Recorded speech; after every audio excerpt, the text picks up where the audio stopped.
Welcome back. Making the most of our recent rainfall. Well, living in the desert, we often go through some long drought spells. Now, so when we do get some substantial amounts of rain, guess what? There are ways for us to harvest that rainwater, which has a lot of numerous benefits.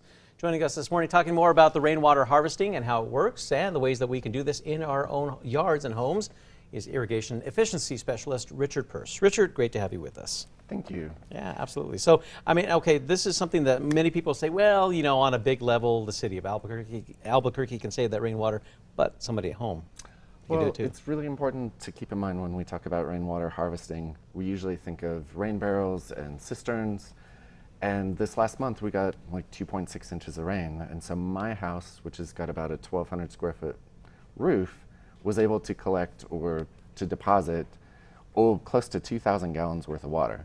So it's really hard to capture that in rain barrels or cisterns. So utilizing it in your yard and keeping it in your yard is probably the best way to handle that rainwater. Okay. But what were some of the easiest ways? So easiest way would be to run downspouts if you've got gutters out to your trees or into beds. You can also rework some of the grading in your yard by adding swales, which are like shallow troughs, to direct that water away from the foundation of the house and out to beds or trees. And trees are going to benefit the most by that water. Yeah, and that's the thing too, is like when it happens, shut off the water. Don't go watering for. Absolutely. You know. I mean, anytime we get a reasonable rain, leaving that irrigation off for a day or two will help us as a city save millions of gallons of water. Yeah, and like you say, it's just, you know, a matter of kind of doing it in a smart way that, you know, we usually take for granted that, okay, the rainwater is going to hit the roof, run off and hit the cement, do nothing.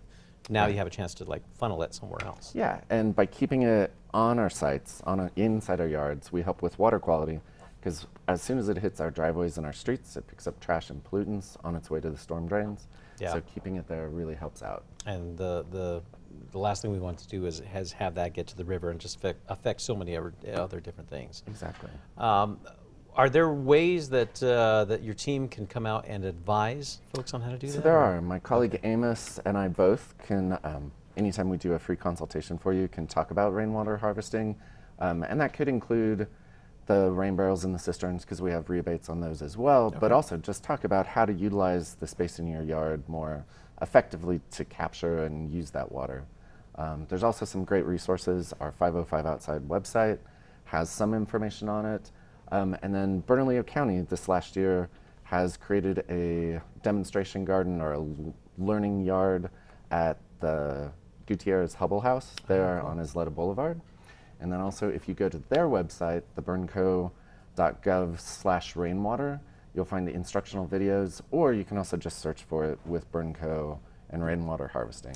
Are there potentials for any more discounts on the bill, say if somebody does set up like a rainwater collection system? Currently, we don't have those in place, although that is an ongoing conversation that we are having. See, just looking down the road a little bit. Yeah. But Richard, where can we find more information? So again, check out our website, the www.505outside.com, or for once we're going to promote somebody else and say go to the burnco.gov/rainwater and check out the information they have there as well. The city and county play nice with each other, right? We do, yeah. Richard Pearce, thank you so much for joining us. We appreciate it. Thank you. Now, for a full recap of this entire interview, we will have it for you on our website. That's always on KRQE.com.